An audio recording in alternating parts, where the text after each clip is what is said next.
What's been your most profitable failure? London. Tell me.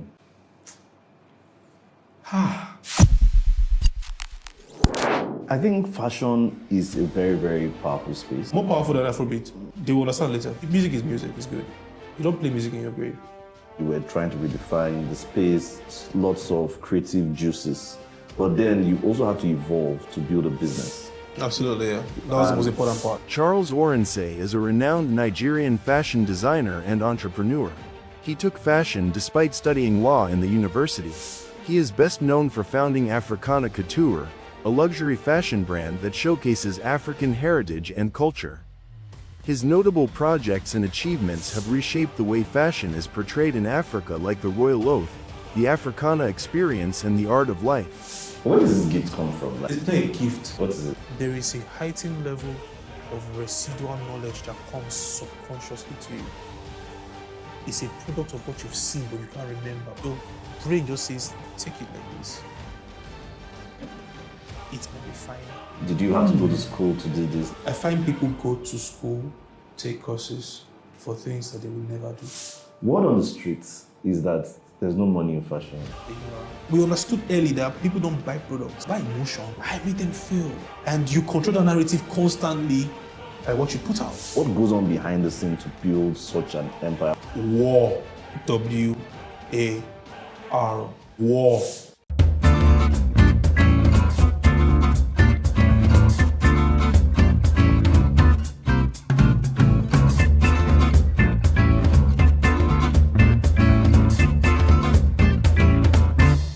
On today's episode of Venture Valley, I will be sitting and discussing with a true African builder, someone who's redefining his space, someone who is redefining the fashion industry and who has redefined it and set a new template for a new generation of fashion, well, people in the men fashion category, through his innovative approach, through his innovative branding and storytelling. He has pushed the boundaries through his runway shows, through his international appearances and global partnerships. And he has really defined what it means to be a fashion entrepreneur, or what I would like to call a fashionpreneur in Nigeria. And I'll be sitting down with him unearthing the stories, the lessons, the journey. He's a man of great philosophy. He's a philosopher king, someone who gives great thought to the work that he does while he's still active in doing his business. And I look forward to you joining me on this episode. So join me, welcome the one and only, the maestro, the man behind the global African brand, Africana, Mr. Charles Oronsaye. For me, just getting behind the mind of the Africana brand. I love the name. I'm like, how did you get that name? Because I thought it should have been taken. I hated that name. You hated it? At first, yeah. Why? Something look out to me. Africana. It's a very popular word. Canonize something. Is it really? Okay, well, it's a popular... But what I did to it made people see it differently. Tell You've me. used that term before, Okay. Africana, before you knew what I was. Have I? Yes. I thought I used only Americana. You've used subconsciously used it. You've seen Africana in restaurants, Africana dish, Africana cuisines. cuisines, and all that, yada yada yada. Right? Yeah. So apparently the name was not mine. I always tell this story. It was a collaboration between me and Ebewele Brown. We're partners before. Yeah, talking of donkey years ago, like 2010, 2009, 10, 11, yeah. So I was actually Tony Cream Clothing, he was Africana. I'm like, this name, but we came together and I collapsed mine. And From Tony Cream. Yeah, Tony Cream. But I Tony didn't Cream that was my your alter stage ego. name, right? No, it was my alter ego. It was just my alter ego. It was one I liked. It was a name I liked. I wanted to make a fine brand. Okay. You know how you have Philip Plain? You know Okay. how he Yeah, sounds? It sounds posh. Yeah. So Tony Cream was your own. it was my own, and I mean, I will still do something about it. I think I would do something about it. With Tony Cream? Yeah, I'll just bring a diffusion line. I think I should. Because I've been advised to, but I have this resentment towards it because I killed it. Why? Because when it was a merger. I and Brown merged in 2010. I was still in Brown? uni, yes, yeah. Wow, really? Yeah, I was still in uni, yeah. Yeah, he was in Babcock. I think he got suspended. So I said, I like what you're doing, I like what you're doing. We could do this together, you know. And when we collapsed mine and I brought Africana Couture and What school were you in? Uniben, Okay. and we came to Lagos. From Lagos, we're making money, but we're blowing the money. So some customer said, let's come to Abuja Really? and collect money. I think the customer is the current APC chairman of those states, Jared Tenebi. I was like, yeah. It's like, come and collect your money. Like, he made clothes. What we'll do then was we'll go to popular hotels and we had our collection in iPads. You know, the way I still use the same formula till now, not the hotel part. I'm just saying the picture format. Okay. You know how we can have all those magazines that you not took. necessarily is. I want to show it to you so you have a great understanding. So we'll take pictures like this. Okay. Okay, I get it. Just so it's direct. It's direct, yeah. I've done this since 2009, 2010. I've shot PJ. So yeah, I think it's just direct. You see it, you want it. It's you versus a thing. Yeah. There is no styling. There is no stylist. There is no pairing or combo. It's just on the mannequin. So what we did was we used that to give our customers, go to highbrow hotels and their lobbies and use an iPad to show them, sir, look at us. We make these kind of nice things. And that's how we grew the business. Really? Yeah. We used to do that every day. So how did you guys now?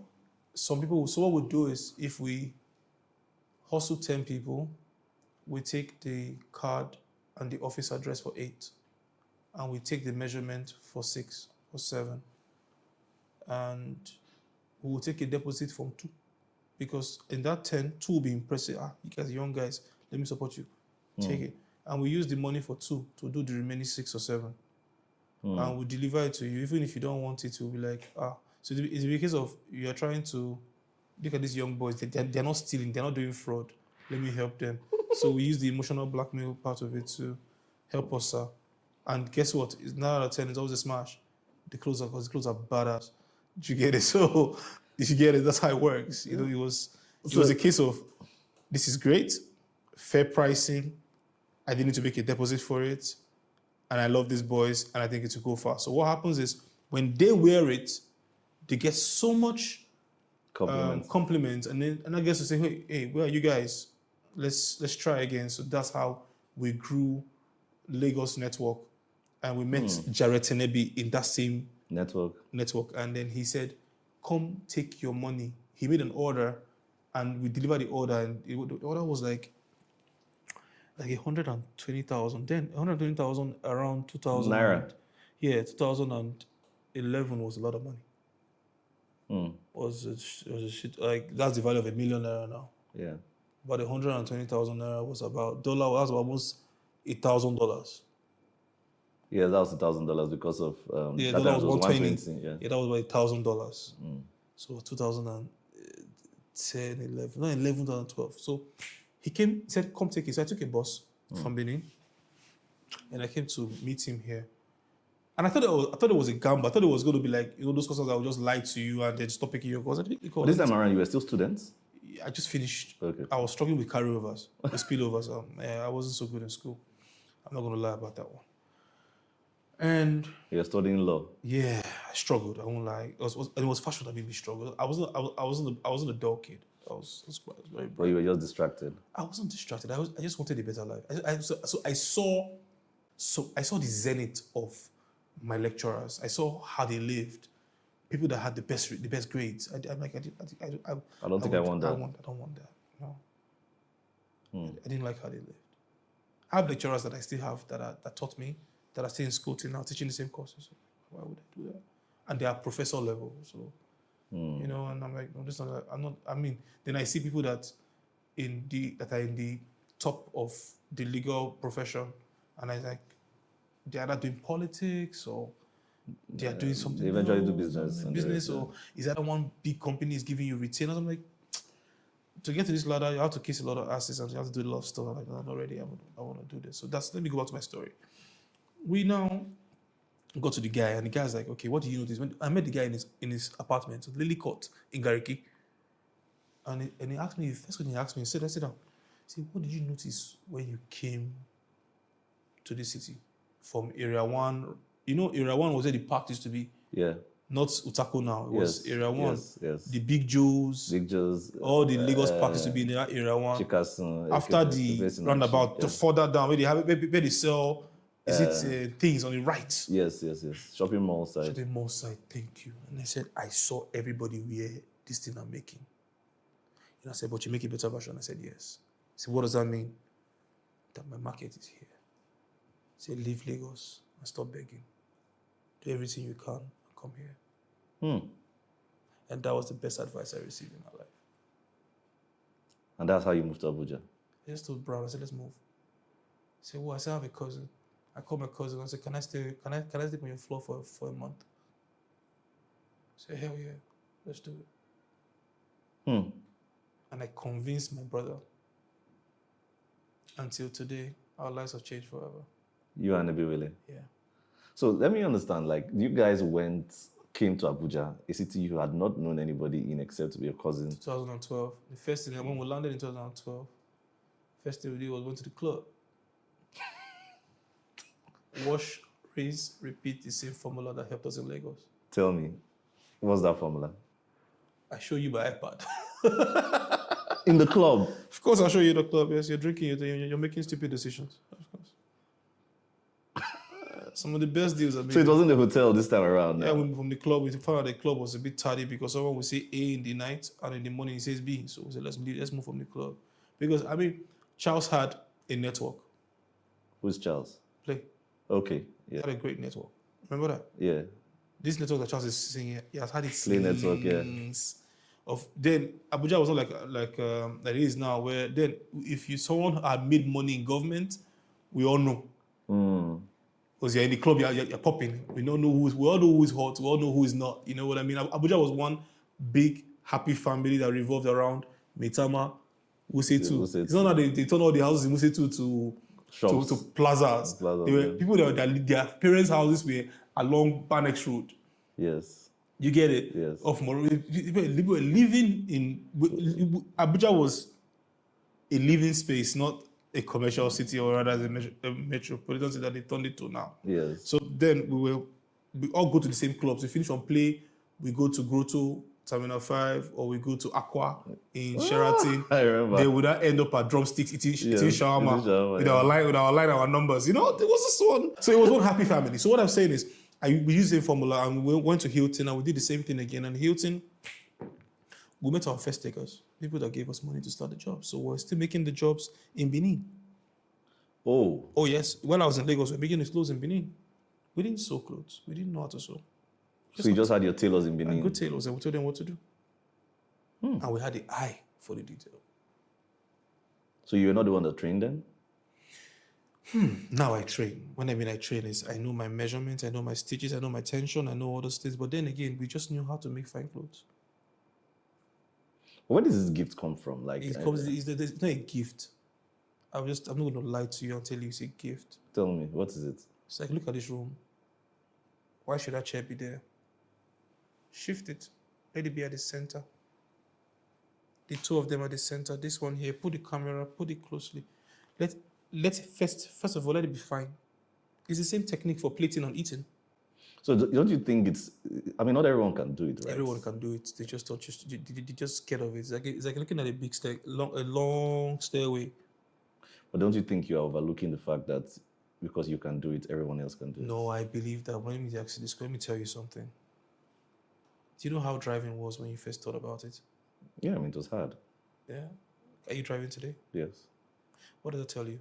That the mind of man is so powerful that it can do anything if you just shut out everything that is not in that line. So my mission in life, or rather my ministry as a Christian, is to simplify the complexities of how people see God and see life. So the best advice I will give you is not agree that I'm talented. It's to make you understand that I'm not just a talented person.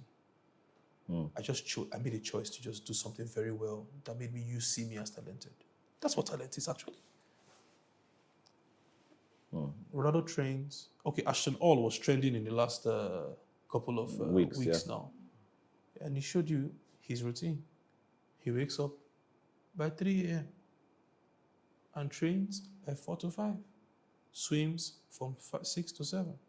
Now, everybody that is an athlete will wake up by 6. It's just a choice. That's what I'm saying. Like, there's nobody special. I mean, but what do you think are the choices that you've made that have seen you this far in terms of, because I think what you are alluding to is discipline and shutting out distractions. Yeah, absolutely. Yes. So who did you had to shut out certain things, you had to make certain decisions to be able to birth excellence, right? What were those practices that you had to do? Before I came here, I was asking God in the car and I was driving. I said, God, Holy Spirit, speak truths. I don't speak rubbish. Sometimes, you can be so smart and say nonsense. Yes. And one of the first things I found out is the ability to look for things that don't concern me. I think that's the first hack towards excellence. Curiosity. Yes, so what happens is it broadens your knowledge about every other thing. It's just like I go to pages of how they make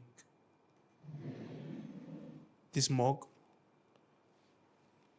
I go to a lifestyle page of real estate. I just check different things. And what happens is people see it as you're always spending time on the computer, on your phone. But I see it as my superpower. Because there's hardly nothing I touch that does not have a twist of acceptance when I'm done with it. Because it's just something that it's a taste. It's like I've had a taste of everything. So my taste is now acquired.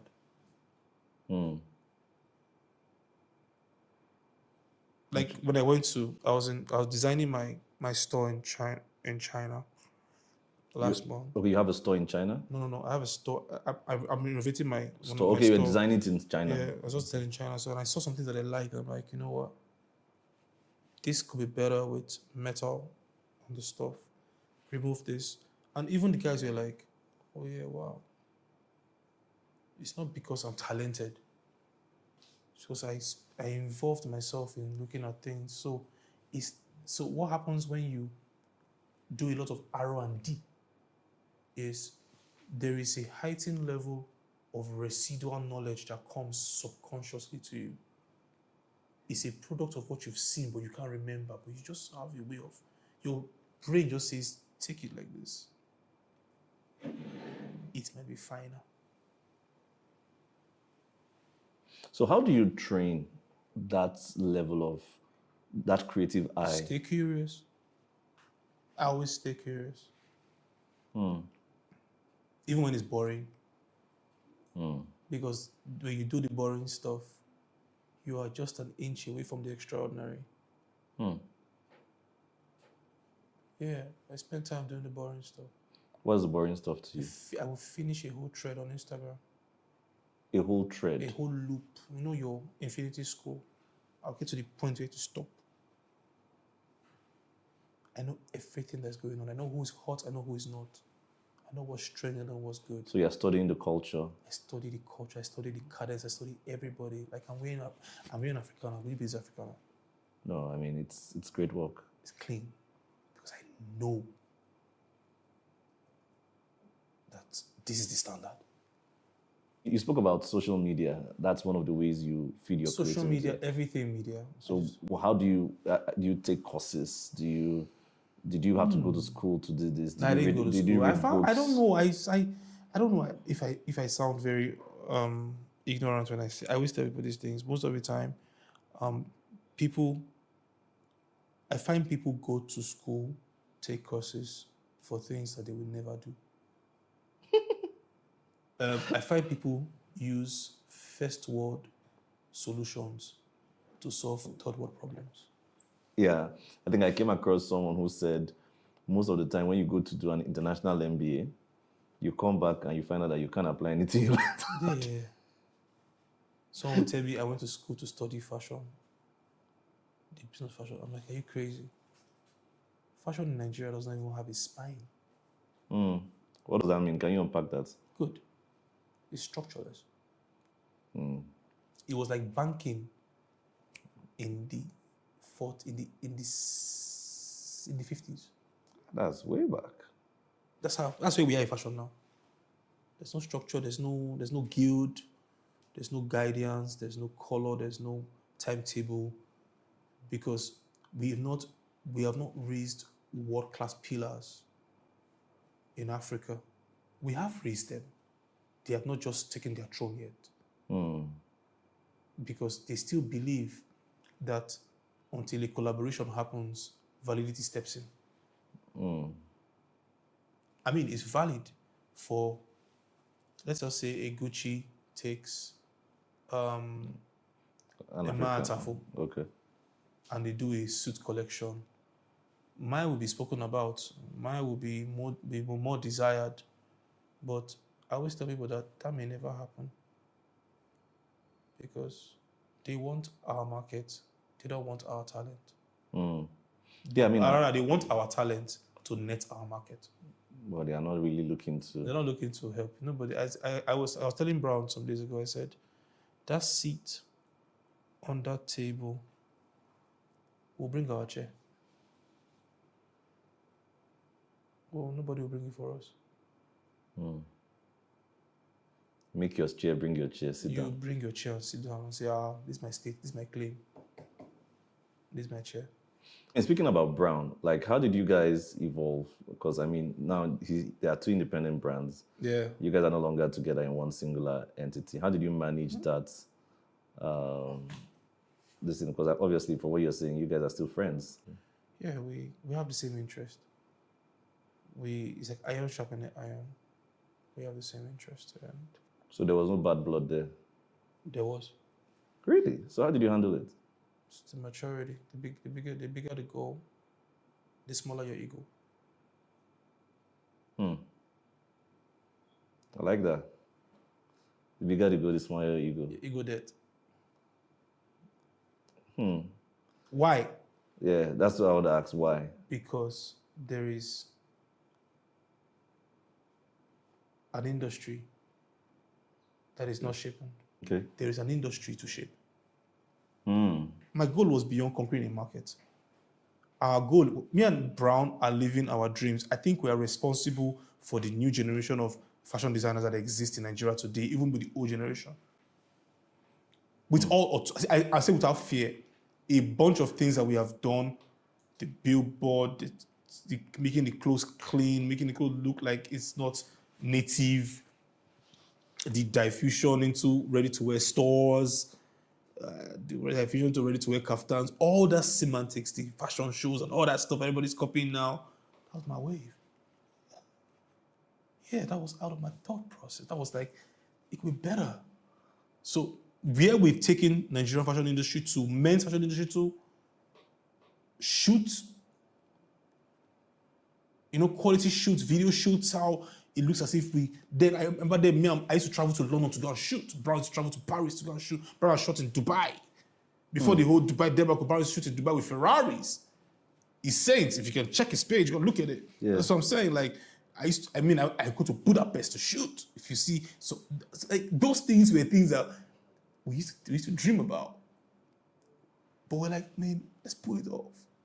And it will make people buy the brand. Because we understood early that people don't buy products. They buy the brand. They buy emotions. Yeah. How it made them feel. How it made them feel. And you control the narrative constantly by what you put out. So shaping the industry is what? That's what said, okay, you know what? Leave all these fights, bro. I've seen the results.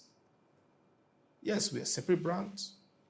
I mean, we're still good. So we bounce ideas, we travel to China together, we travel to Turkey together, we travel to places together, we try different businesses together, we fail, we try, we talk, we try, we learn from each other. I mean, that's about Brown, but this is, the conversation is, I'm able to say today that killing my ego is one of my biggest superpowers. So ego is an enemy. Oh yes, ego death is a cure. How do you go about that process? It's a painful process. Can you run us through it a bit? There are things I have done that I'm not supposed to be doing when I mean fashion-wise, with the ability to understand where I am in the fashion business. But I did it because of two things. Tomorrow is very pregnant. And my ego. I don't do fashion shows. Typically. Not sure, except it's my show. But I was on one some weeks ago, which was Delfino. Because I know that I've bought a pass forward. I broke my rule. I humbled myself. Because I had done a greater show. Yes. Just 2 months before. 2 months before. So it takes a mind to say, cool down. Make this man shine. Let's come together. Collaborate. So you're committed to building the industry. Yes. No, I think that's it. So talking about, I think fashion is a very, very powerful space. More powerful than Afrobeat. They will understand later. Music is music. It's good. You don't play music in your grave. But somebody gets paid when you go to the grave. That's funny. That's powerful.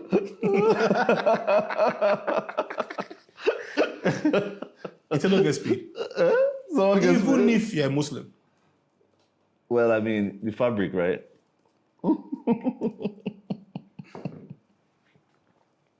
You're one hell of a person. Let me remind you. That's audacity. Let me remind you. Yeah, remind me. There was dancehall from 2001 to 2006. Yes, there was. There was Sean Paul. There was Spraga Benz. Yes. It was Afrobeat. It was nowhere. It's a season to come. There was reggae. There was reggae. There was reggae. There was raga. Yes. And there was Beanie Man. Beanie Man, That yeah. funkified as king of the dancehall. Then there was reggaeton. Latino. Ah, yeah. Pitbull. Yes, Pitbull. Daddy Yankee. On the ball. It moves. All of them. It keeps moving. Yes, we are holding it down now. I'm glad we're holding it down. And the only way we can hold it down longer so that it stays like hip hop is we don't have to gatekeep it. So, but how have you been able to? I mean, I see the power of fashion and I see what it has done. A lot of young people trying to enter that space. You entered very young also. You were trying to redefine the space. Lots of creative juices. But then you also had to evolve to build a business. Absolutely, yeah. That was the most important part. And that part is often the part that people don't talk about, because what people relate to is the glam. What people relate to is the beautiful pictures. What people relate to is the beautiful stores. What goes on behind the scene to build such an empire? What kind of... War. W-A-R. There are days this week, that is just 3 days into this week, that I've asked myself, a miracle has to happen for me to pay salaries next month. That's crazy. Yes. Do you know, I heard something. They said that entrepreneurs are closer to God. So what happens is, you're right, entrepreneurs are closer to God because they have the ability to always test God and see results. Yeah. The other people just live on what is static, what is sure. They like the predictability. What is sure? Your salary comes, and however it comes. It doesn't come that same day, it will come a week after. But I'm the one responsible for making the decisions that you rely on. So I'm actually closer to God because I find myself listening to Selman all night. I mean, last night I still have it on my YouTube, and I'm like, Oluwao. Wow. And then somehow, something miraculous happens. I just get past it, and all things appeared. I'm like, Jesus, thank you. And it fosters my relationship understanding with God. That's why I said I want to be more of a preacher on this podcast than someone that speaks for piece of knowledge. I get you. That part I just explained, I said at the end of the day, it's all man on moon end of day. It's something that I cannot explain.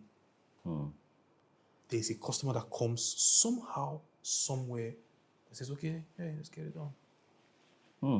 But how were you able to evolve from just being that creative guy to what were the structure? What are the things you had to learn? I learned structure from working for someone. Every business has a breaking point. Everybody, even you had a time where God gives you somebody or a business deal that will just be above your regular daily. And what I did was, when most people, what I found out early enough was people that came before me in the industry were more bothered about social capital as against legacy. So there were people that were making clothes in the 60s, in the 70s, so it was more easier to go to London in the 80s and in the 70s than it is now. Yeah. Because I think then we were visa free. Yes. People had to go, admission was very easy to get. So people lived in London. But there were designers that sprung up from that generation, the likes of the Sophisticated, Vivid Imagination. They enjoyed the better part of Nigeria. My only problem was, is it that nobody in that generation did not see any need to put up an Agbada store, an Ashoke store in Oxford Circus? So that bothered me. That's why I said I'm more of trying to shape in the industry to that point where we can do something first and everybody follows. I found out that in Nigeria, one has to do it, and everybody follows. Yeah. It's our culture. It's not we're not thieves by nature. It's just how we are designed. We're highly motivated people. Do you get it? So one person has to do it, and it shows the how easy it is. So when I said that, the thing that made me think about it, that okay, there's no Nigerian store in Oxford Circus in London. There's no Nigerian store in Pont-Neuf in Paris, the streets, or Champs-Élysées. There's no African brand. So it made me say, okay, maybe this should be my goal, as against making money to buy houses that I may never live in. So as I said, most people that came before us understood fashion from a point of social capital, or rather equity, than industry shaping. Yeah. So you learn structure basically by working. I worked for someone. I worked for Ben Bruce for a while as an intern. So it was an understanding. It wasn't like I learned it. It was an understanding. For something to work perfectly well, we need people that are accountable. Like you see, we're in this room today. Somebody's in charge of the sound. Somebody's in charge of the lens. Someone's in charge of making sure that the doors are closed so that the noise are not coming out. So you shared it. It's just common sense. Structure. You just take the same formula and put it in Gary selling, and you would excel. Somebody needs to go to the place, Ubiaroko, to go and look for where they're making the Gary, to know if the Gary is fine today. Somebody needs to place that call to say, Mama, there's a better cassava that we've harvested. That's how it is. That's how I saw it. I don't know. And that's what made me think that how we just make fine clothes, make money, and buy houses and die. So do you think, you started out from traditional wear, right? And over the years, you've moved also into English ready-to-wear brands, and you've also been able to start exporting this. What motivated that move from the typical local African, because the name is Africana, for God's sake. And then you now have jackets, you have t-shirts, sneakers. And do you think the African, there's been this whole debate that the African brand can't compete on or global? Like, Yeah, it's a lie. so, but what motivated that shift? That shift came as a result of what height did my fathers get to in this business? Okay. The ability to tell myself that, if they didn't do it, I can do it. The ability to know that that was a vacuum to fill. Why can't I be placed side by side with a Gucci? What's the is it because I'm black? Is it because the embassies make it hard for them to get visas? Yes, they do it on purpose. Because they don't see us. They see us as people that would run away. Actually, are we going to run away? Hell yeah, we'll run away. But my point is, I would tell my story so excellently well that you would need me to come beautify your own story. So diversification came as a result of this has to be a better ending, or rather a better way to the destination I told you about. I said global dominance. No African brand has the global dominance as an entry level of a Philippe Len has. If you saw when Shea Ivodi posted about his new building and he used Philippe Len as, like Philippe Len has 2 jets and he does not have. And he has started the same time with Philippe Len. Because the economies there would foster and cater to a Philippe Len to achieve his dream at a heightened level. But here, we are fighting against the odds of survival. So what I'm saying is, I will wake up in the morning and make sure that that is my goal at every given time, that I will be a global brand. And most people think being a global brand or the finesse of being a global brand will come and meet them on the table in their houses. It will never. You will fight your way through it. You will do products that will fail. But when God will smile at you, it takes only one product to bring that collaboration. Yeah. And it takes one collaboration for your name to be announced around the world. I think someone said that with entrepreneurship, you just have to be right once. Just one. And boom, you're everywhere. Everybody's begging to stalk you. People are saying, okay, take money. So did you ever have to raise for your business? Never. I've never done that. You grew organically, just... Till today. Wow. I wish I can say that again. And I asked God why. Because I see people talk about it. Raise money, seed money. I wanted that money too now. You know, I want it too because I know what money can do to you creatively. Anybody has told you this thing before, that when you have money, you become twice more creative than normal. Yes, sir. Yes, no, because you can bring to life any idea. But what I found out is sometimes God allows raise to teach us the spirit of discipline, so that you will not disgrace Him when He finally comes to you. God puts us in positions that looks like we are suffering, but it's like training. So my friends would like to say, if you can handle small, if you can share small, you can share big. It's what you do with 10,000. If you do it wisely, if someone gives you 10 billion, the same principle will execute you well. But then let me ask a question. You know, back then I was talking about, or just a few minutes ago, I was talking about the fact that you did African wear.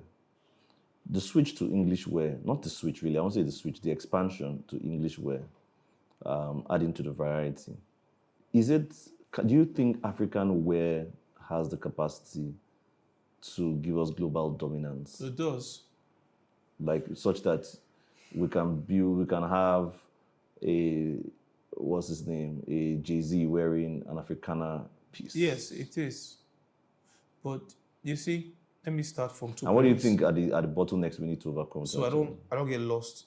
2 reasons. Okay. Reason 1, I diversified because I was tired of everybody seeing Africa as Ankara.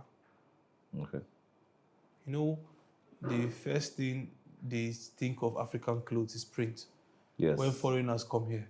I mean, if you Google it, that's And first thing. that's if you Google African clothes, it's print, you will see. And they don't even make that in Africa. Thank you so much. And so that propelled me to be able to be versatile.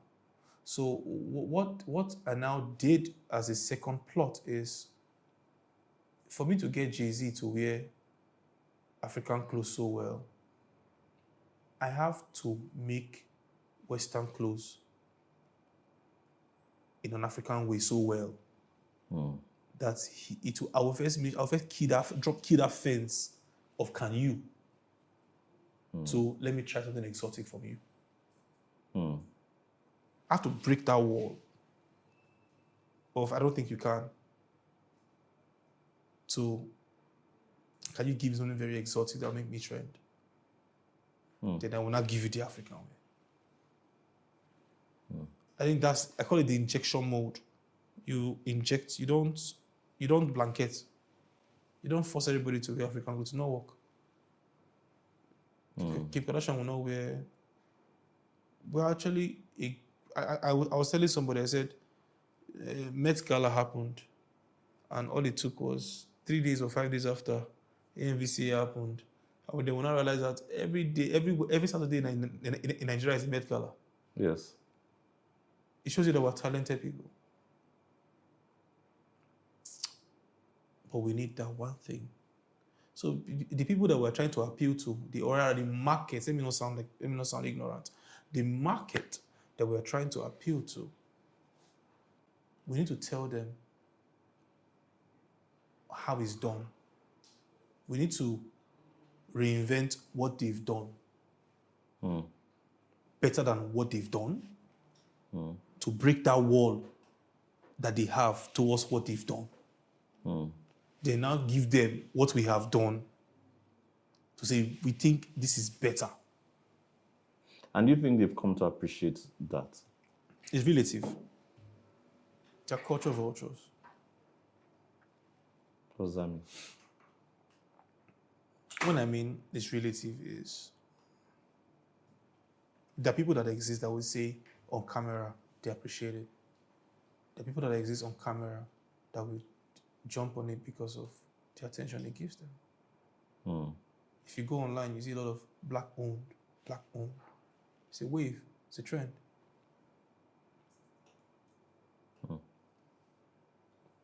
And our leaders in our spaces are beginning to change. I like the fact that it's scary when you open an award or let's just say Met Gala, and for instance, you see someone like Thames is wearing an Oxford Boateng. The logic of Met Gala is very simple. The brands are the ones that buy the tables. Tables cost about $350,000 of thereabout, and they handpick people, they clothe them. So it converts. It's a business decision. But I'm just saying, I think an African brand should be able to be sponsored by an Afrexim bank to buy a table and dress Nigerian stars for the Met Galas. And I see that happening soon. Because? Now that you said it. Yes. For the Met Gala, yeah. If we are to... I mean, you spoke about the fact that we don't have African brands on the Oxford Circus. We don't have them even on Fifth Avenue as much. I mean, I don't think I've We have David Wedge now. David Praise Wedge, God. During the pandemic, he came. Yeah. I was very glad. Yeah, I think I've seen... I went there. It's my mentor. I wasn't my mentor. I was one of my big brothers. Yeah, I mean, I like that. I mean, I like the fact that you acknowledge someone as your mentors. Who are your mentors in the industry? I don't know. I don't know. You just said David Wedge. I corrected myself again. Said he's my big brother. He's a mentor. I mean, okay, to be very honest, I think let me call everybody my mentor. Is the ego truly dead? It's not dead. It's just. I think you need to understand something about me. There's a difference between being self-aware and having ego. Tell me. I'm very aware of I'm very aware of who I am. Mentorship is very spiritual to me. Oh, okay, I get you now. Yeah, it's not something that would just throw. Okay, well, I mean, for me, I think I'm just saying more like people who have inspired you. I mean, Vodi has inspired me. Maya inspires me. Okay. David inspires me. Yeah, they all I inspire mean, so I think generally I'll put you under the category of because you have a learning heart, the whole world's your classroom. Yes. Okay. Yeah. I mean, yes. So I'm very. What that word mentorship is something. Can I call you and pray with you and say, Oh, okay. yeah, I'm going through this fix. I think that's too deep. No, yeah. So that's why I'm very careful using the word mentorship. You know, for instance, if I call you my mentor, I can tell you my problems. I can feel my problems. See what I'm going through. You will take your time, stop what you're doing, and you will guide me. That's why a lot of us find mentorship in Christ. Yeah, I get it. Because we need and pray. And the Bible says, where there's a man to pray, There's there is a God to- to answer. So I'm very careful using that word carelessly. Okay, I get it. Yeah, that's what it's not a good trip. Forgive me for that. Okay. I mean, you've explained it. I think I get it. Yeah. Because I was thinking you're saying that there's no one you've been And inspired look, by. I am inspired by everybody. I'm inspired by you. Likewise. I know I said it. I said when I came here, like I'm fine. Like I good work. I saw. But let me ask you a question. Word on the streets is that there's no money in fashion. Everybody that is doing fashion is doing money laundry. What do you have to say to that? Ignorance. Tell me. This is the most ignorant statement I've heard this year. Yeah. Should I break it down to you? Break it down. From the day you were born to the day you will die, there's always a budget to pay somebody to clothe you. The first thing that happens when you travel abroad, and the first thing you buy after food, It's clothes. you buy clothes. Vis-a-vis. So what are we expecting? I mean, I know you've explored your brand beyond Nigeria, Abidjan, Senegal, Mali. Okay, Mali. Okay, nice. How have you been seeing those markets? Because I mean, for me, when I saw you go that way, I would have thought maybe I would see an Africana doing only New York, London. I did New York for a while.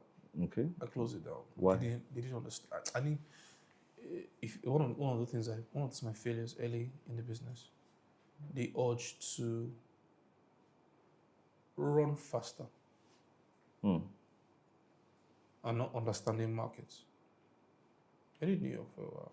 Really? I tried. What's been your most profitable failure? And when I mean profit, I mean the one you learned from the most. London. Tell me.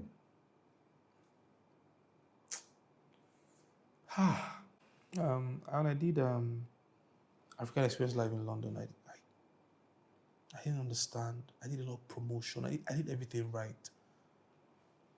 The location was good. It was in Hackney. Yeah, it wasn't in central London, but crowd turnout was great. But I found out that the consumers in the United Kingdom are spoiled. Spoiled for choice? Aside choice, they're spoiled. There is a consumer protection that happens to them. You can buy something today, you can return it in 3 months' time. You know, they can buy as long as it has the tag, they can send it back to you, even if they want it. So the brands that break even, I feel, this is my opinion, that break even in the UK are brands that have international presence, in the sense that, like, brands that appeal to tourists. Okay, I get it. Because people that were coming, people that bought mostly for my pop-up in London were people that knew me personally. A few people that I didn't know me bought, but you know how we Nigerians support ourselves majorly, and maybe understand that there's no money on ground in London like that too. Like, because I kept asking myself, why is it that they will say the pounds is high, pounds is strong, but people find it difficult to part with it. You know, in that demograph, in that circumference. But so what was the profit there? I didn't make profit. And I spent about almost £39,000 for that event. But you made the money back. I did. You made some money back. No, I didn't. I sold. I mean, you see some I people sold bought about some. 8,000. Damn. Yes. That's minus flight ticket, flying my staff, flying 4 of my staff to London, Would you put them do in it again? hotels. Ah.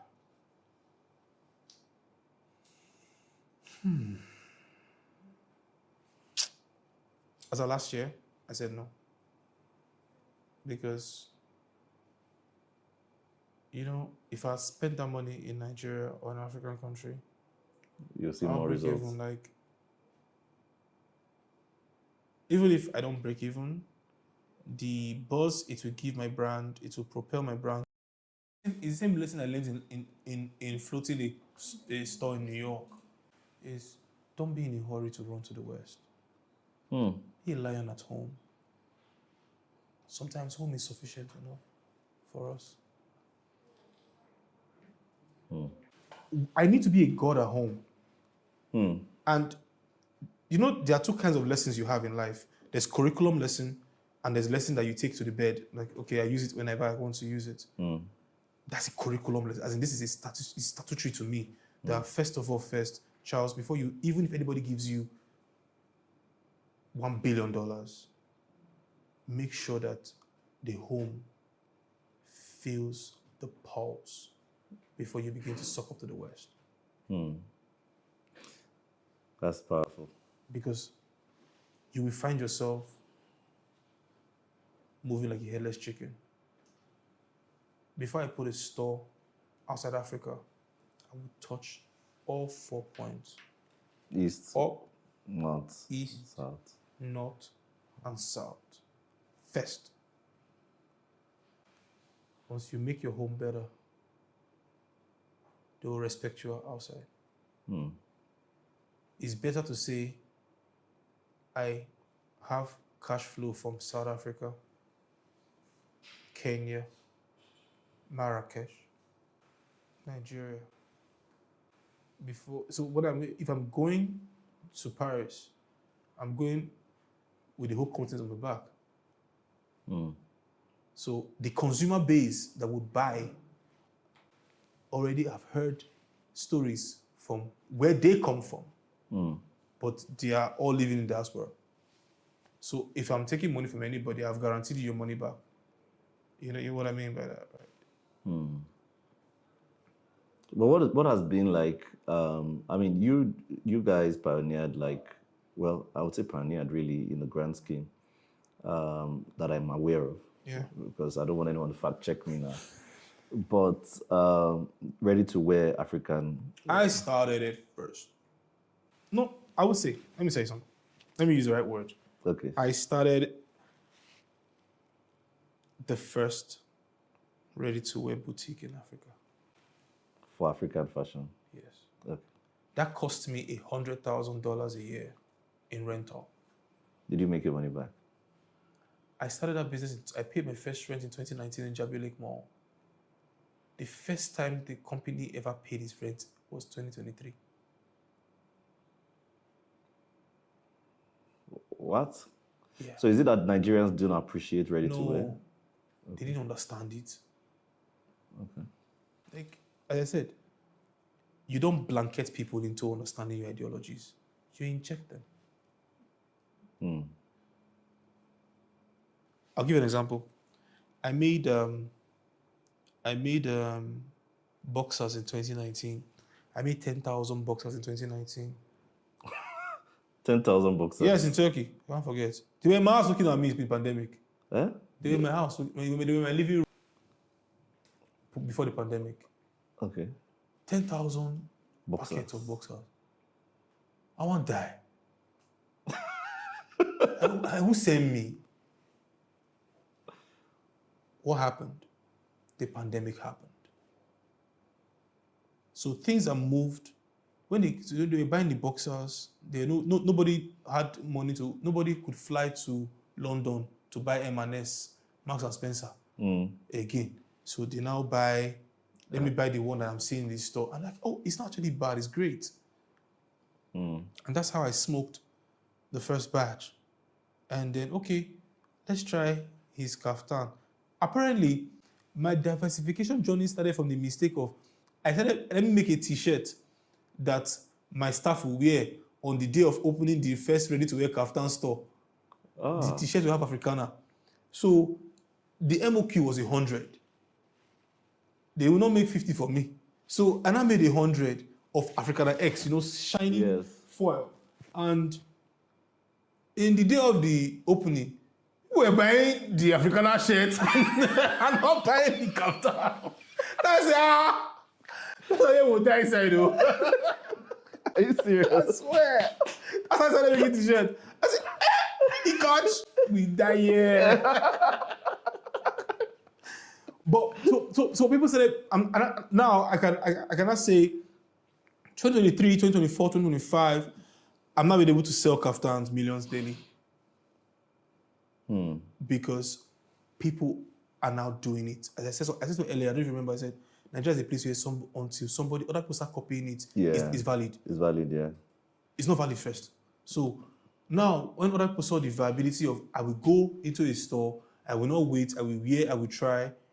Now, how did I get the measurements? I used my vast majority of the measurements I've had over the years. Okay, this one will fit for, and I compare it with Zara medium. So will fit for Zara medium. We'll now adjust it. So what happens is the only adjustment. So you created your own size guide? Yes, and then I give a lot of incentives.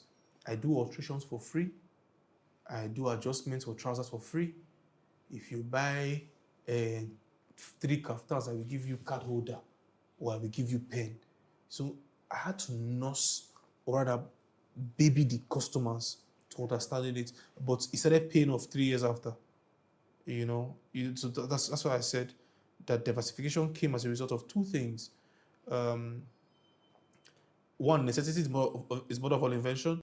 2, the ability to follow my vision to say, I will be a global brand. That's what made me say, I will put kaftan like I will sell kaftan like they sell Gucci. They sell Gucci stores in the mall in the abroad that we go to. That's why I invested. I think I invested then in 2019. I invested 19 million for the interior. 19 million then in 2019 was a lot of money. Yeah, that was a whole lot. Then my rental was at bank rate was $122,000. So it was one of the most forward I failed in my life. But would you classify it a failure still? It was a fail forward. It gave me mind to do other things. It gave me guts. So when London happened, I didn't break down. It was just it. I had regrets because I wanted that international appeal.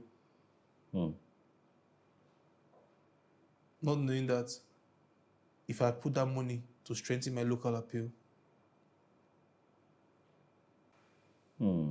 I think what comes to my mind when I hear of this, especially when I see businesses trying to grow global, there's this case study I always use. I often say I don't, having this podcast and growing this podcast, people think that they've heard my thoughts, but they don't actually, because I don't think I've started speaking yet. But I will say this, there was something that happened with Don Jazzy and D'banj. There was that whole shift. D'banj wanted to do a global thing. Yeah. So oftentimes when I hear such case studies, I was the D'banj in London conversation. You were the same D'banj and Don Jazzy together. Yes, I was D'banj. But then again, I realized, okay, what if I had just I realized, and then I faulted Don Jazzy for not being futuristic, a big thinker. But Don Jazzy has proven to us that no. Hold your house. Hold house. They will come and buy house. And they don't buy the house. So. They don't buy the house now. $200 million. Man, that guy is soft. Do you get it? Like I can afford to give away till he dies. Don't you see he's giving giveaway everywhere, like in dollars? Because it's not like 200 million. It's not like he took $200 million out of home. He still has percentage inside what he sold. Yes, sir. He's still making money off it. That's what I'm saying. That I think he had a better blueprint, but the ability to see the light. See, I would say, social equity is a gift and a curse. So I think generally, right, when as we as entrepreneurs, we all have an assumption and we all have a prediction that we are betting our futures on. We are betting on something. Everyone is betting on something, and everyone is following a path. Just that unfortunately, some work and some don't. And I'm quite excited with the fact that you were open to sharing even your mistakes, because I think a lot of people, We'll come here and not share that mistake. I'll share my mistake. a lot of people would rather say, I've been all perfect. I've been all good. Well, I always tell people that Elijah just left there, but I failed many times, man. London was one of my biggest failures. compared to New York, New York was, I saw that I gambled. okay. But London, I betted on myself that it doesn't work. No, I mean, I think generally, right, one of the things that... You know Nigerians have very great buy power. Yes, we do. As poor as we think we are. Okay, I'll give you one example. Yesterday night, I went to a restaurant to eat. And they said that they're closed, that they have a private event. I said, okay, no shaking. I left there, I went downstairs. I saw yesterday, they said, they frack. For the front of the restaurant, you know that tastier? Yes. You know that they have guava. Yes. Tastier in Wuse too. Okay. As we reached there, I say, okay, I want to eat pasta from guava. Nice place. Yeah. I come off elevator. I see the frakara and the yam for corner. I see one of my old guy. And this guy is doing a show. He came to my office to present to me to sponsor his event in Canada and Nigeria Flavors, which I was supposed to be last year, but I didn't make it because I think my passport was in US. I said, okay, I will join this year. He wants to use my Royal Oath team. I said, okay, for the culture, I did something that's great. You want to replicate it? It's fine, let's do it. So I saw him there, chop yam and akara. I was like, we sit down. Before we do one or two, we don't kill 100,000 for saying yam and akara and the official. Like 100K is gone. Like, you get, I'm saying, like, that's what I'm saying, that we are rich people. Yeah. Like, the guy sold, each fish was 10,000. I buy like for like 6 people. For like 60K. Like, that evening, he had maxed out. So, what I'm saying is, we're not poor people. So, it's always good that entrepreneurs should listen to the pulse at home first. Be a God at home. No matter how much, look at Kemi, but no matter how much you think you want to be westernized, they will never like you. Okay, I mean, let's talk about Royal Oath. What were you trying to achieve there? Oh my God. That was an intersection between runway and theater. Yeah, I watched it. It was me trying to, as I told you before, I'm looking for every way to become a global brand. And most people think becoming a global brand is doing what global brand has done before. No, I will do what they are afraid to do. To get the right attention. I told you, I said, for us to become global brands, they will not give us a chair at that table. Or they will not give us a seat at that table. We'll bring our own chair. Yeah. I needed to tell how it should be done. For the last 20 years, you've watched Louis Vuitton, Tom Ford, Victoria's Secret do the same thing, season in, season out. The only thing that changes are the clothes. Same work, same people sitting down there as buyers, writing, taking notes, taking pictures. Same.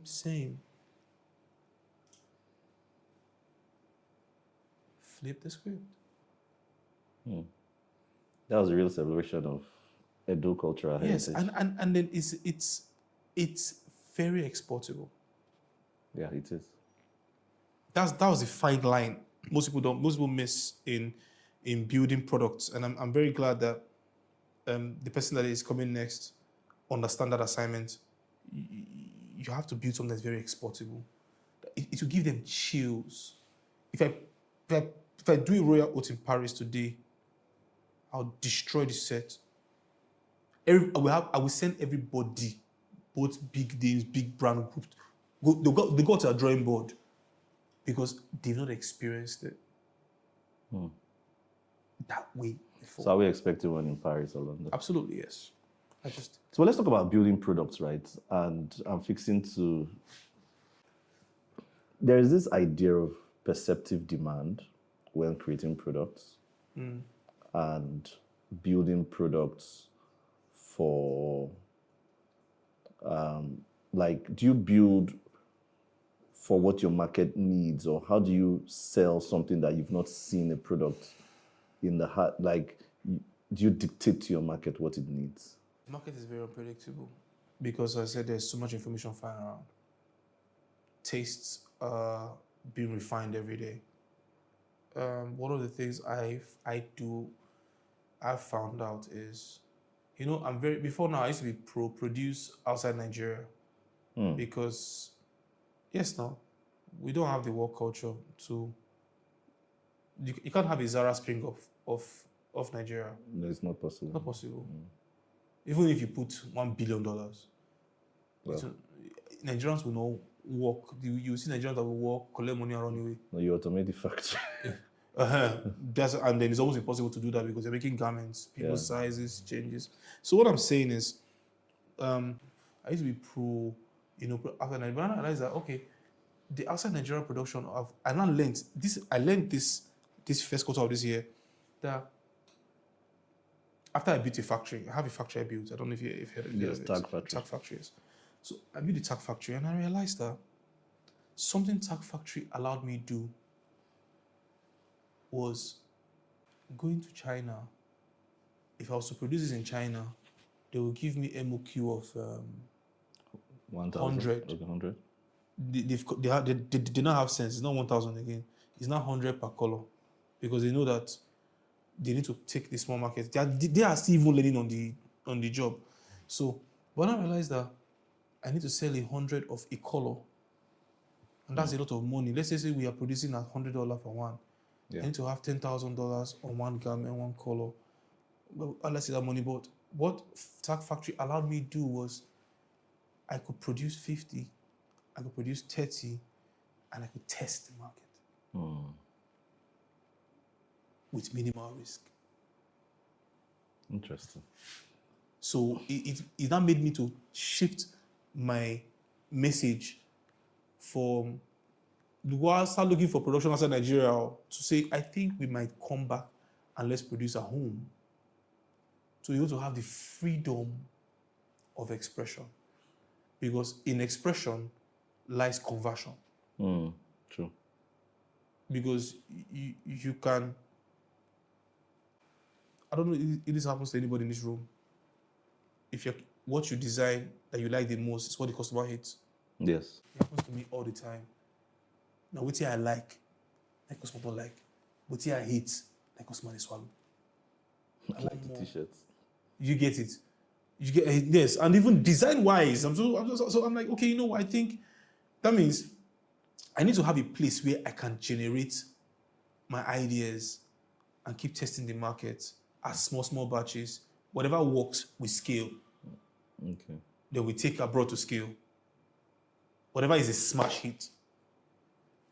So, but looking into the future, what should we expect from Africana?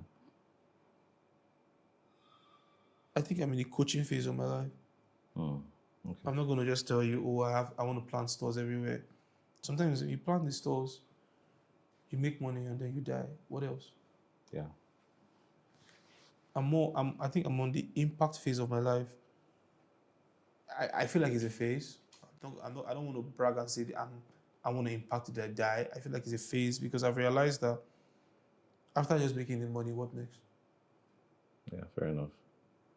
So I have one last question for you. Yeah. And that question is, let's say the Met Gala, what we spoke about just happened. And you were given a table. Who are 10 people you would dress to be on your table? One. Naturally, I've built a business that I veer off using celebrities to promote garments because I realized that a good garment would boost your ego privately. Then it would come out publicly when you meet people. So I remove the stardom from the person wearing it to the garment itself. So you would rather dress strangers? Yes.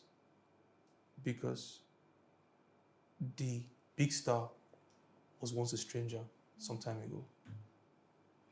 So if you could guest design for any fashion house in the world, what would it be? I've never thought about it. I just know that the only thing I want to do is brands that are small and coming. I probably want to have them under me so that the world can see them. I'm begging God for global dominance, not to sell products, but to be able to show the world how talented Africans are. That's And really live nice. up to my name, What's your name? Africana. That's the best way to end the podcast. Thank you.